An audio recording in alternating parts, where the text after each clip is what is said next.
Hi, everybody. This is Jan Sterrick. I'm the CEO and the founder of Wisconsin Facets. I want to welcome everybody to this webinar today. We're doing Serving on Groups That Make Decisions, a Guide for Families, and we are doing Understanding Data, which is Section 6 of Serving on Groups. So many times we're on committees or in meetings and we don't know what the process is or how to fully participate, especially when it comes to data. And so this workshop will introduce you to the ways in which groups use data to make decisions. It also will help you understand where data comes from and outline the basic stages of using data. Wisconsin Facets, as part of the statewide personnel development grant, has developed a resource guidebook titled Serving on Groups That Make Decisions, a Guide for Families. And this guidebook was created through a really large stakeholder process to support parents, educators, service providers, and other professionals serving on decision-making groups. So today we're going to be looking at Section 6. And I'm hoping that I can switch this. Using data as information, and I want to make sure that you know that the handouts are available right on this website. You can download them. You also, if you looked at the previous slide, this one here, down on the bottom is the website servingongroups.org, and that actually has all of the sessions and sections for the various Serving on Groups sections. And so Section 6 is, you can download for free the section that has the information for today on it and some of the handouts. So make sure that you've done that, and then we can just go forward to the next section. So we're going to be covering, as I said, Section 6 today. And so if you have a hard copy guidebook, you can turn to the tab for Section 6, which is data. Really, all groups use data, and so we're going to just introduce you to understanding data, and we're going to go through the 8 stages of data use. And there's a lot of terms with data that people use when they're in groups, and some may be new to you, some you may already know. So we'll get started right now. What is data? You know, it's basically just factual information. You can think about times when you've come across sources of data that are confusing and hard to understand. How did you deal with it? And these are points to consider when we discuss understanding data in decision-making groups. When decision-making groups use data to make decisions, they're basing their data on facts and not guesswork or feelings. And this is really called decision or data-based decision-making. Data doesn't just apply to more formal decision-making groups. It's used by all kinds of groups and can come in many forms. And so you can see on this slide some important terms that we really need to be familiar with when we talk about data. One is reliable, and that means that the data is accurate and true every time. Would it be the same as somebody else collected the data, for example? Valid means the data reflects a truth and produces the desired result. Does the data measure what it says it's measuring, what it claims to measure? And then also data needs to be accessible. And this means, what does somebody do when the data is not clear or when it's hard to understand? All concerns and needs and realities and abilities of the audience need to be considered when using data. The other one that's also, reliability problems in education often arise when researchers overstate the importance of data that's drawn from too small of a sample. So, you know, the data from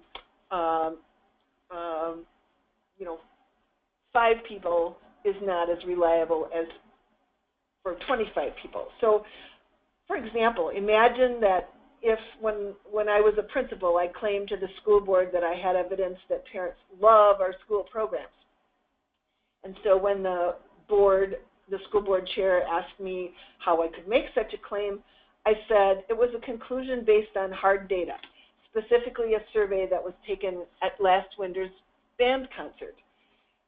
The board chair might respond, well, because the event was attended by only 5% of the school parents, and all the parents who attended had one thing in common, that they had children in the band, my conclusions were unreliable. He actually would be right. Claiming that such a small and select sample accurately presented the views of a total population of all the school parents stretches the credibility of my saying well beyond reasonableness.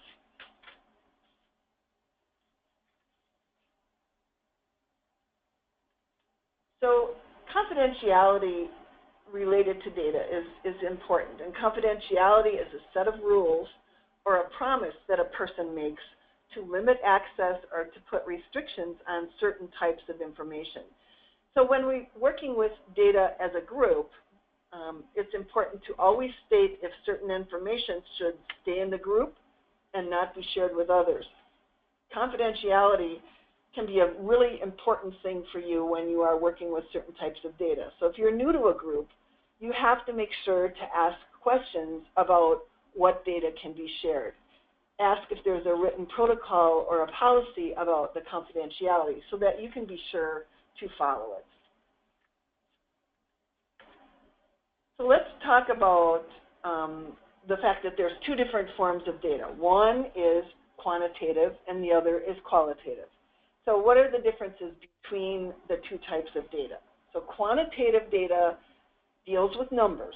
It's data that can be measured, like the length, height, area, volume, weight, speed, time, ages of students or people, temperature, humidity, sound levels, cost, number of members, etc. So when you think of quantitative, think quantity. And then the other kind of data is qualitative data, and that deals with descriptions, data that can be observed but not specifically measured. So this might apply to things like colors, textures, smells, tastes, appearance, beauty. And so when you think of qualitative, think quality. So an example, like when we think of weather, quantitative data would be the exact temperature, the barometric pressure, the wind speed. And the qualitative data could be more subjective, like is it partly cloudy, is it windy, is it calm, is it cool, is it warm, something that describes what is observed or felt. Key questions to ask about data that your group uses is on page 40 of the guidebook. And this is a really useful bunch of questions, and it's like what kind of data the group uses, where does it come from, how the group uses it to make informed decisions, and you can ask for examples of data that was collected in the past and conclusions that were drawn. Ask if there's areas of data that's missing or that your group is unable to view and why. And ask for an explanation of data if you don't understand it.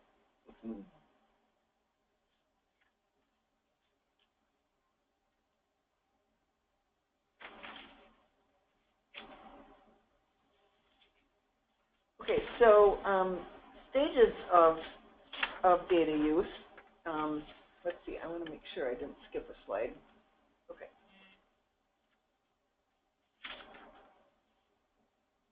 All right, so stages of data use in planning and preparing to use, well, you can see it, all the 8 different stages. And so we're going to go through each one of these stages separately here. So the first one is planning and preparing to use data. And let's see here. Okay. All data should start with the question, what do we want to know? And this helps to focus the data search and keeps the group on track. Selecting or collecting data is not always about finding new data. Sometimes the group needs to look at what data they already have and what data they need. More often, groups spend time trying to find the right data. So focusing questions that help pinpoint the information that you need to be able to that you need to be able to make an informed decision and to take action. Use a variety of methods and sources to select data. You'll want to have multiple sources of data to inform your decisions. Find out what data is already out there to use. What is the baseline? Try to find gaps in information found in the current data. Pinpoint possible roadblocks in finding information and figure out how to overcome them. You can ask people familiar with data to explain what the school or agency or organization, whatever entity you're working with, knows, and have them also share areas where there is not enough data to make a hypothesis.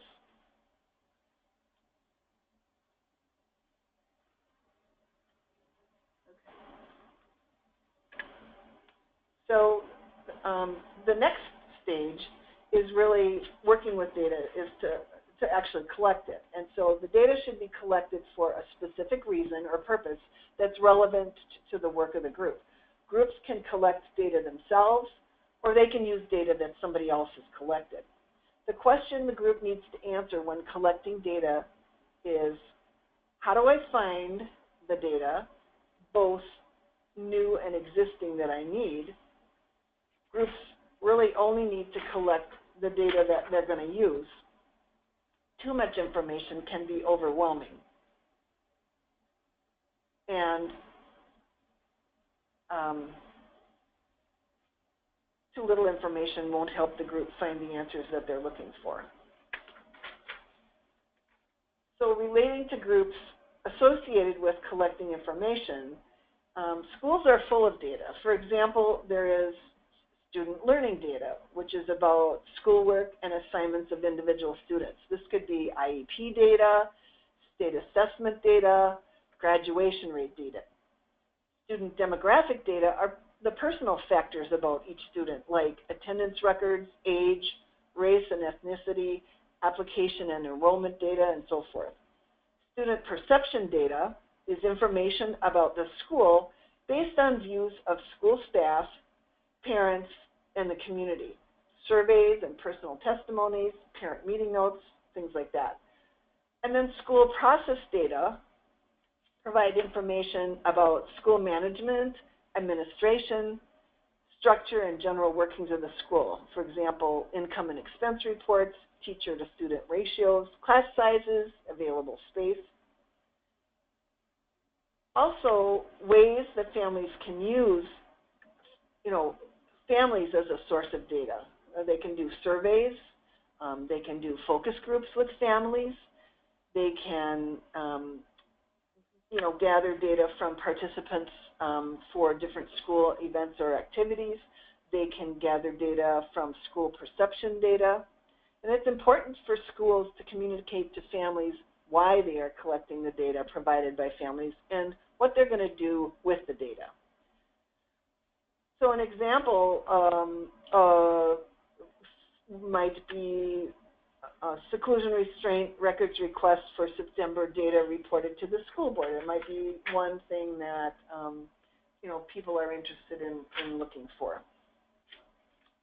So stage 3 in working with data is to find a way that helps people understand it, to organize it in a way that people will understand it. And data is organized for different reasons. Finding the right way to organize data should depend both on your audience and the data that you're trying to present. Groups can look at data that is aggregated or disaggregated. So let's talk about what aggregated means. And most of the data is first shown as aggregated data, and that means that you total all of the data from the whole group, which gives you the really big picture. For example, teachers aggregate data to get an overall picture of their classes. So this big picture view of data is useful in sharing information with audiences such as your governing body. aggregated data is also appropriate for annual reports to the public. Disaggregated data, on the other hand, a group might want to disaggregate it. That means picking it apart. So that means looking at results or scores from the whole or the larger group and breaking it down by smaller groups to get more and more details. So when you disaggregate data, you really dig deeper and deeper into the data. An example is that you could disaggregate district-wide data by school. You could disaggregate it by grade level, by classroom, and classroom data by child, and then even deeper by child with a disability or without a disability, or deeper yet, child or certain types of disabilities. You could disaggregate 5-year data by a year, or yearly data by a month, or monthly data by the week. Each time that you disaggregate your data, you get a better look at one part of the data. Sometimes disaggregated data can really surprise you, and so disaggregated data can help you decide on and prioritize action plans. On the slide, you can see aggregated data. It shows youth not working or in school, ages 20 to 24. And on the right side, that same data, but it's disaggregated by race, ethnicity.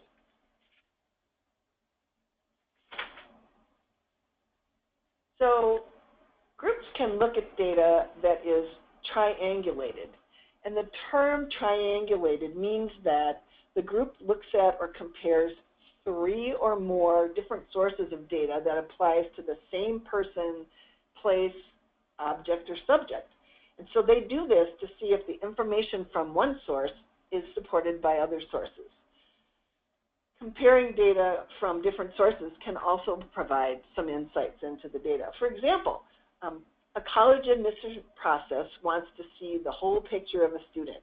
So it answers the questions, is this student ready to be successful in college?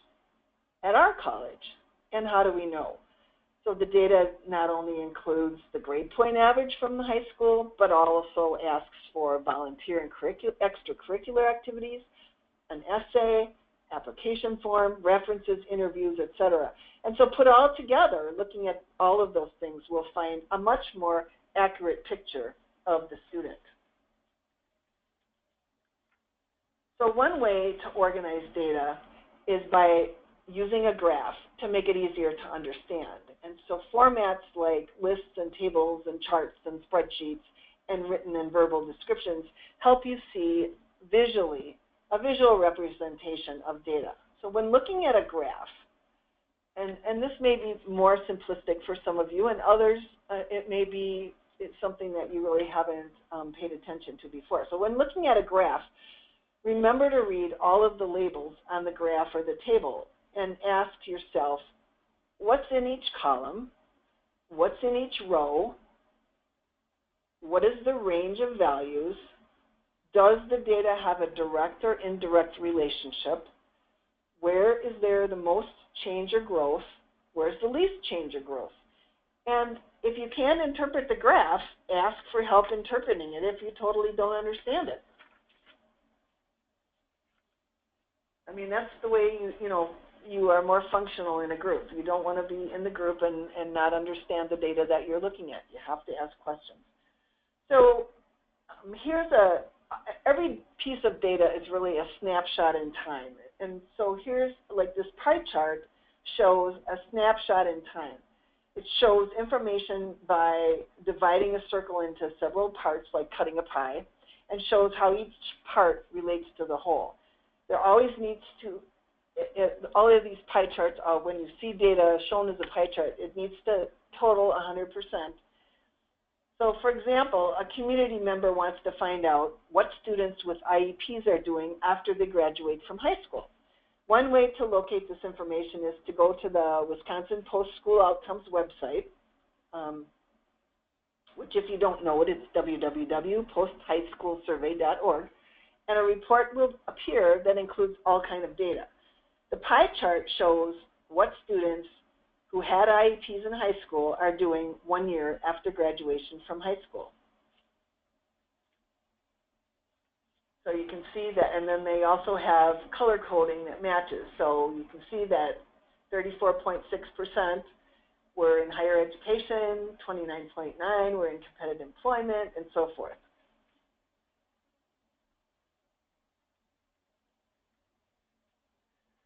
So next we go to comparisons as a way to organize data. And using a bar graph or a line graph can help us compare the relationship between several variables. Now, variables could be things like grade level, gender, English language learner, or other categories. And so looking at this data can help draw conclusions about student achievement. Here's a bar graph on the slide, and it shows elementary school total student enrollment during the 2012-13 school year. The graph shows us, or tells us that at the top, how 603 students are distributed across 7 grade levels, from K-4 through 5th grade. The information helps us to guide decisions on things like the number of teachers and other staff that would be needed at a particular level. For example, many school districts have class size policies. So if the class size policy says that 4K and K classes will have a range of 18 to 22 students, looking at the numbers there, we would see that 4 classrooms of 19 students and 1 classroom of 20 students in 4K this year. And the kindergarten would have 2 classes of 22 students and 2 classes with 21 students.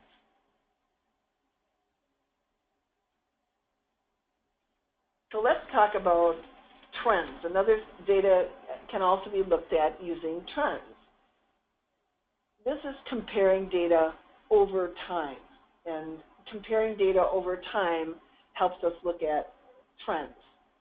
This can help you make predictions about the future using baseline data, which is really the very first point on that chart. So the very first dot that's on the chart under 2009-10, that would be your baseline, because that's where you're starting from. So to see achievement trends in different groups of students over time, it's helpful to use a bar graph, a line graph, or a spreadsheet. When data from multiple periods of time, like weeks or months or years, is also displayed, then you start seeing trends. So this example that you're seeing on the slide shows the Wisconsin Student Assessment System, WSAS, results in reading from 2009 to 10 school year to the 2013 to 14 school year. The WSAS test includes students who took the Wisconsin Knowledge and Concepts exam, the WKCE, and with and without accommodations, and also students who took the alternative assessment for students with disabilities. If you're not from Wisconsin, these are our state assessments to give students in grades 3, 4, 5, 6, 7, 8, and 10. If you look at the line graph and the spreadsheet on the slide, the blue is all students taking the test. The red is all students in the district, and the green, students with disabilities, and the purple, economically disadvantaged students. So, when you're looking at this data, can you tell which groups of students are improving? So it looks like the blue line, which is all students, the purple one, which is the economically disadvantaged, but the other two really went down a little bit. So they did not make as much of improvement over time. So it's hard to predict where they're going to go because they haven't, kept going up. But it's useful to take a look at to see what it looks like over time.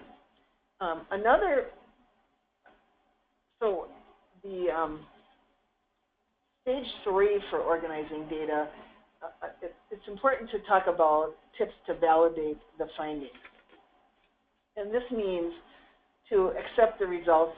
What does it take for us to accept that the results of data are accurate?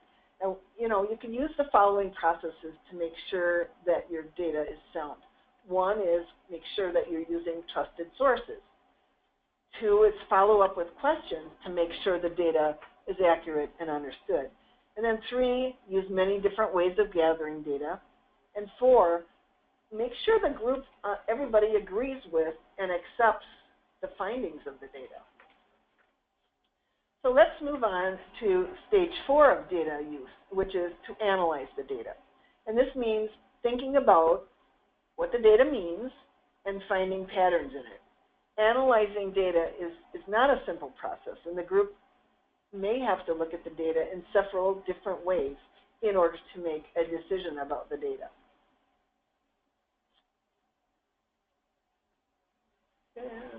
Okay, so one of the ways to analyze the data is to look for relationships in the data. So when analyzing data, similarities and differences in trends and other relationships may show information that the group otherwise couldn't see. Each view of the data provides a unique insight, making it important to look at the data from many different viewpoints. And only after studying the data do patterns become apparent, whether surprising, expected, or repeated. Sometimes data is collected automatically and people ask questions about it later. For example, a school's registration form is filled out by every family in August, or whenever the school does it, but let's say they fill it out in August. And this information is stored in the school district's database. Official school enrollment is counted the third Friday of September, and a report is shared publicly in October. So August registration could be compared to the enrollment data from September. The school board could sort and display the information if they want to know how many students are male, female, minorities in a certain grade level, students with IEPs, residence data, status, and so forth. And patterns may begin to be seen by looking at the data. During this step, it may be possible to begin describing findings from the data, such as strengths and challenges. So strengths are results in the data that show a success. Challenges are results that show areas where focus might be needed. Remember, don't draw conclusions too soon. When finding and recording data, always remind yourself to record information as it appears in the data source to avoid analyzing the information too early.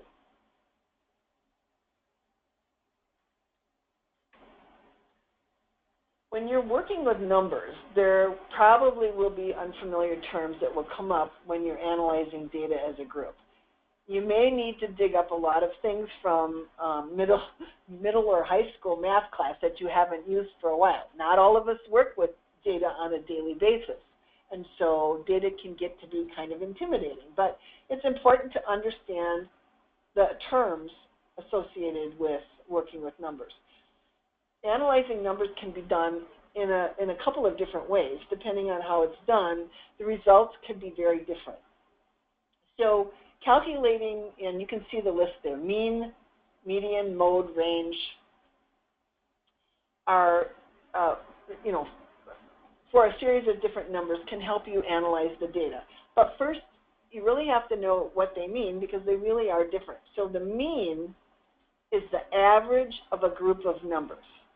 And it's not always a good way to show the middle of a data sample because sometimes the range is important or the high and the low is important. But the mean is just the average. So if you have 5 numbers, you just add them all up and divide by 5, and that's your average. Median is the middle value of numbers when they're ordered from smaller to larger, smallest to largest.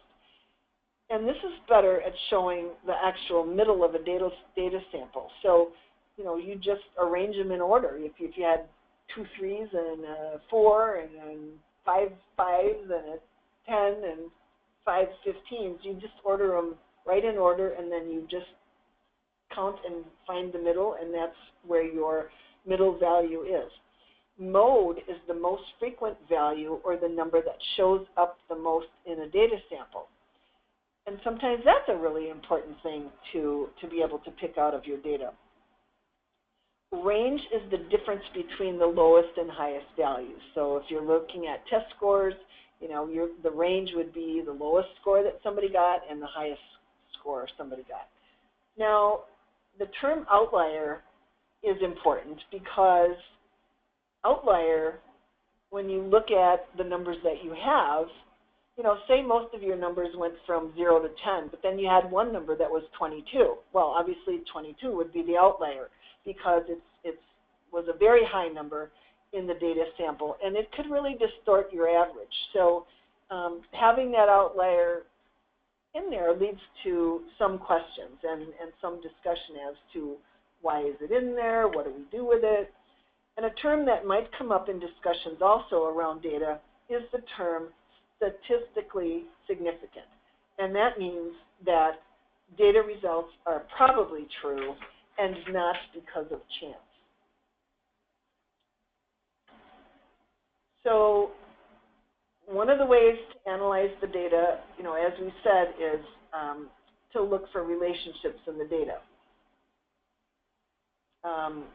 And this is an example of working with the number data. So you can see on here a graph on the left, a graph of January reading scores. And so, for example, Mrs. Smith, the teacher, wants to check her students' reading scores, and she does this 5 times a year. So on the left side of the graph, on the left side is a graph that shows the reading of her students in January. Reading scores were based on a scale of 0 to 1800. And looking at the data, if you take all those scores, the mean is figured out at, well, you can see it there, 817.3, the median is 825, the mode is 880, and the range is 665. So the median was computed by adding all those numbers together that show up on the graph, like 880, 1070, and so forth, and then dividing by 11, because there's 11 student scores in there. And so that's how they came out with 817.3. Median is the middle number. And so in this case, we took all those numbers and put them in order. So it went from 405, 580, 800, all the way up to 1070, and then finding out what the middle number was, which would be the 6th number out of 11, is 825. The mode is the number that shows up the most on the data set. So if you look at that chart, 880 is present 2 times, so therefore that's the mode.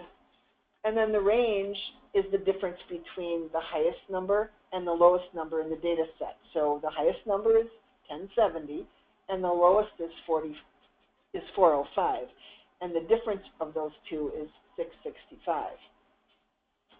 Now, on the right side of this slide is a graph of student A's reading score. So this is one student that we're looking at. So this student's reading scores during the school year that's shown on the chart, the second checkpoint, if you see that higher bar on there, the second checkpoint in the school year could be called an outlier because it's pretty much higher than most of them, except maybe the last one. But the student did unusually well, scoring 400 points higher in just 2 months. In January, the student scored lower again, and then showed steady progress for the rest of the year. So what's with November?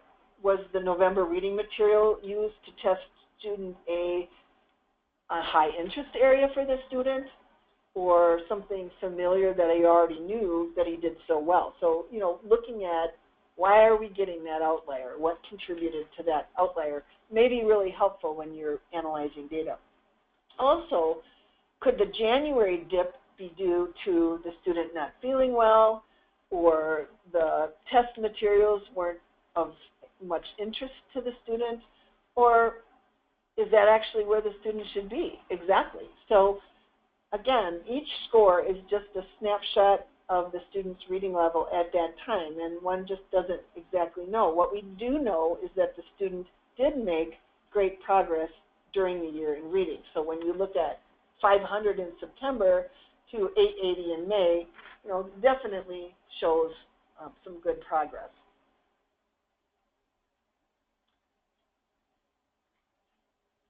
Okay, so the next stage that we're going to talk about is developing a hypothesis and making recommendations. When developing a hypothesis, you'll explain what the data represents and why it looks like the way it does. And then you're going to decide what recommendations to make based on that hypothesis.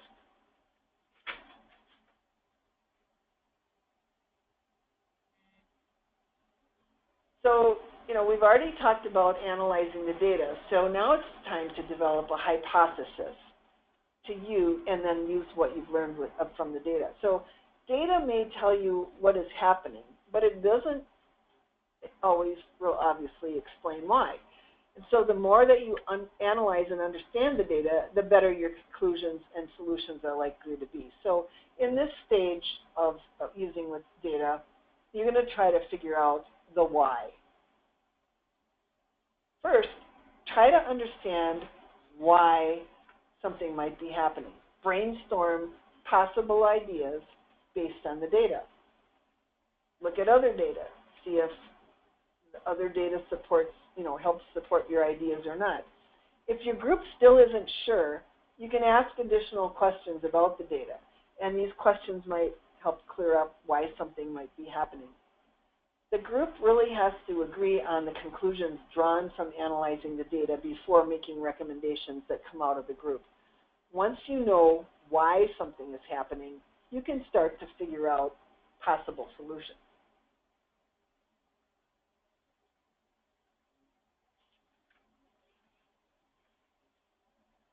So moving on to stage 6 of the data use, which is creating an action plan. In order to make something happen, after looking at a bunch of data, your group needs to create an action plan. And action plans can help you improve or encounter less challenges. And an action plan usually includes goals and steps and assignments and deadlines. And some action plans will occur over a short period of time and have quick evaluations, and other action plans will take longer and require more time to put in place. So when talking about an action plan, it's important to bring key people together to design the action plan, create an action plan made up of steps that address all possible changes. So goals have to be clearly stated. So you have to figure out what action or change do you want to see occur, who's going to carry it out, when is it going to take place and for how long, where will it happen, what resources like money or staff are needed to carry out the change, and logistics about communication. Who should know what and how are they going to find out? Review your completed action plan carefully to check to make sure it's complete. Follow through on the work using a timeline. Let everybody in the group know what's going on, so really communicate with each other to continue to say what's happening. Keep track of what's happening, and then the last but not least of your plan is to celebrate when the action plan goals are met. So stage 4 of the action plan is displaying and sharing results.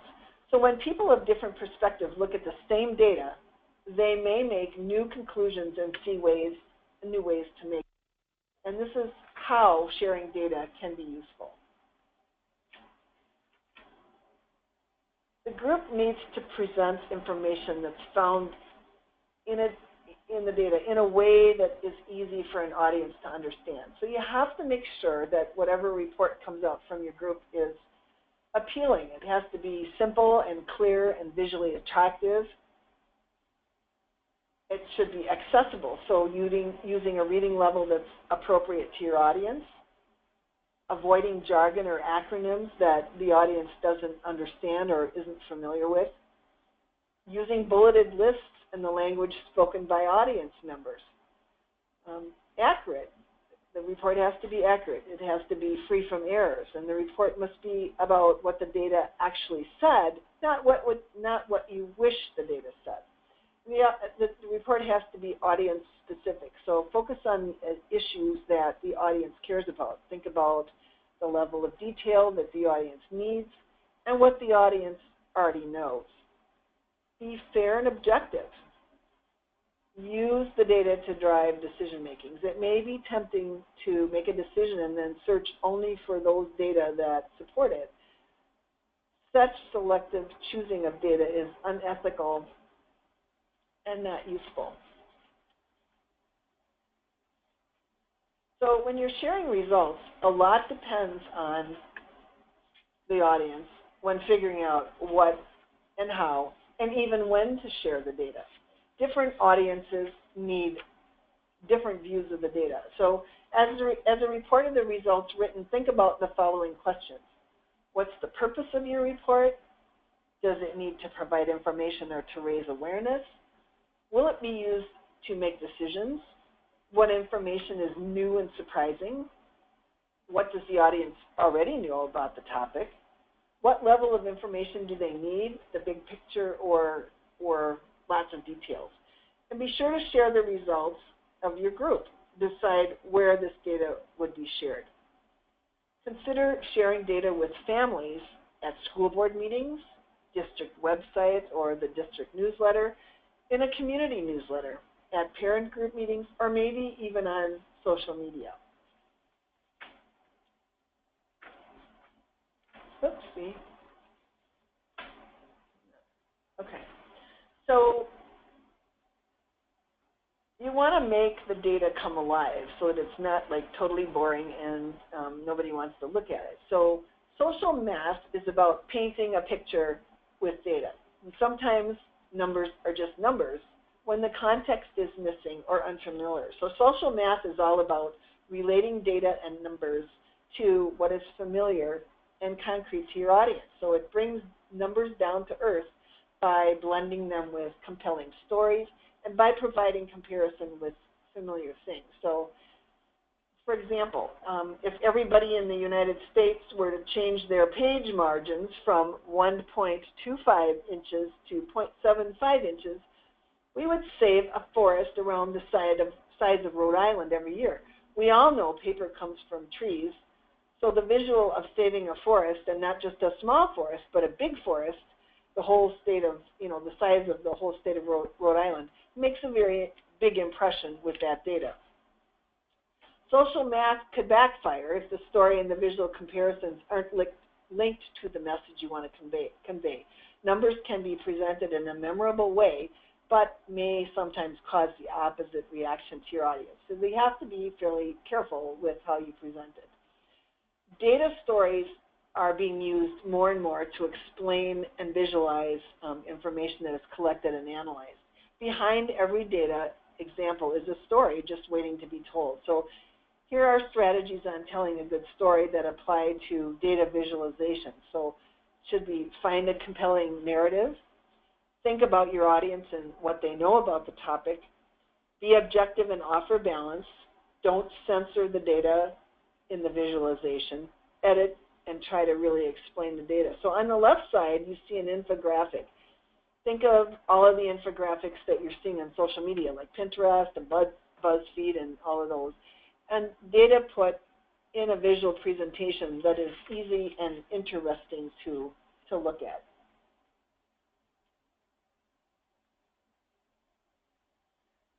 So the next stage of data use is continuous progress monitoring from improvement.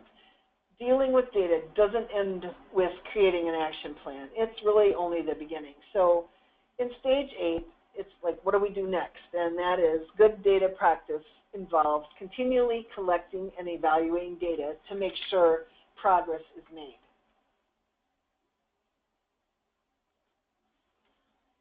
Groups should regularly revisit their action plan, which was developed as a result of data that they received. Group members should regularly check in with one another, identifying challenges and making changes as needed and celebrating success. when checking to find out if an action plan is working, the group should collect the same type of data from the same data source used to start the data cycle. When data comes from different sources, difference in how the data was collected could lead to different results. So if a group received and used survey data from community members to make their action plan, they should again go back and survey community members to discover if their plan is working. They should not survey students or school staff to see if their decisions are making a difference. So you can easily compare results if the same group is surveyed twice. So for example, another example is a group of educators and parent advocacy groups collect and analyze an annual seclusion restraint report, and the information is collected from all 450 Wisconsin school districts. The survey is sent to the same list of special ed directors of those districts, and then they collect information presented to the school board. So it's really collecting data from the same source and then comparing it to see, how that,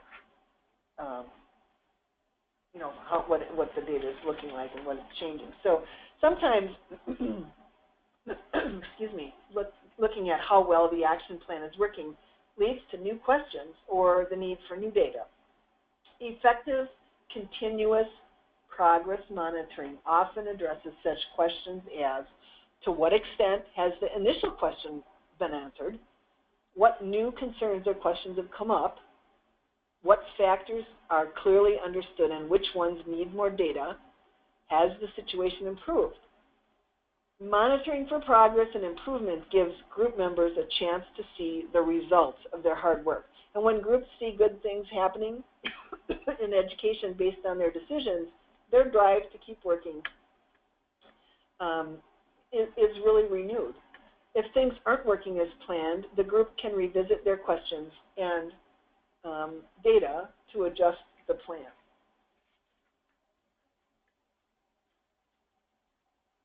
So using data in a decision-making group is a process with multiple steps, as we have seen. And just to review, these are the 8 stages to help make sure a decision-making group is effectively using data to inform its decisions. So 1 is planning and preparing to use data. Pinpoint the information that you need. 2 is collecting data. Gather new and or already collected data. 3 is organizing the data. So organizing it in ways to help make the data understandable. 4 is analyzing data, and that means, have the group work to find out what do they think the data means. Stage 5 is developing hypotheses and making recommendations. So that is looking at the data and trying to figure out the why and possible next steps. Stage 6 is creating an action plan, making a plan to get something done related to what the data is telling you. And then stage 7 is displaying and sharing the results. So showing others what the data is and tying that with future plans. And then the last one is continuous monitoring for progress and improvement. So checking the work and the data to make sure that things are getting better. Tools that are used for, this is a really cool tool for using data. And this is one of the handouts that's attached to this webinar. So be sure that you download this template. And this template can be used to help work through the 8 stages of data. It can be used individually just by yourself to help you figure out what to do next. Or you can use the tool and share it with your whole group so that as a decision-making group, you can use it to help kind of use your data effectively to make informed decisions.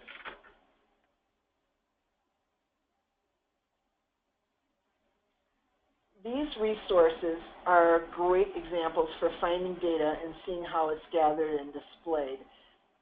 The link to WiseDash, which is the first one, for example, it has a video of how to use WiseDash, which is a place that our Wisconsin Department of Public Instruction displays a lot of data that is really, really useful for groups to use. And then the other portals, public portals, these are examples of ways that you can look at data, find data, and use data. And one of the, I also have as the handout this PowerPoint. So if you want to see the section 6 resources again, if once I close down this webinar, they will be on your handout. And again, you can go to www.servingongroups.org for all of the information related to this section. And oops, I should go back one.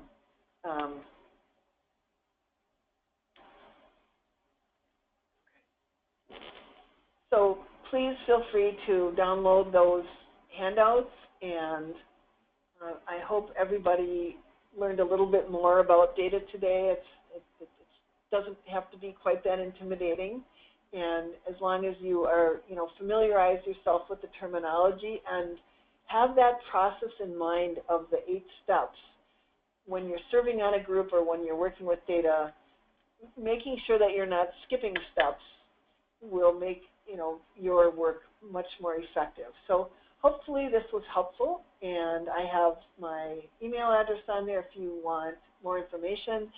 Vicki Davis Davila is our regular trainer for this workshop series, and our next series, which will cover sections 7 and 8 of our Serving on Groups guidebook, is on February 28th. So make sure you sign up, and again, as with all of our webinars, if you register, you will be able to participate live, or if you can't participate live, you'll get a recording, archived recording of the webinar after it's over. So thanks everybody for being here today, and enjoy the day. Bye.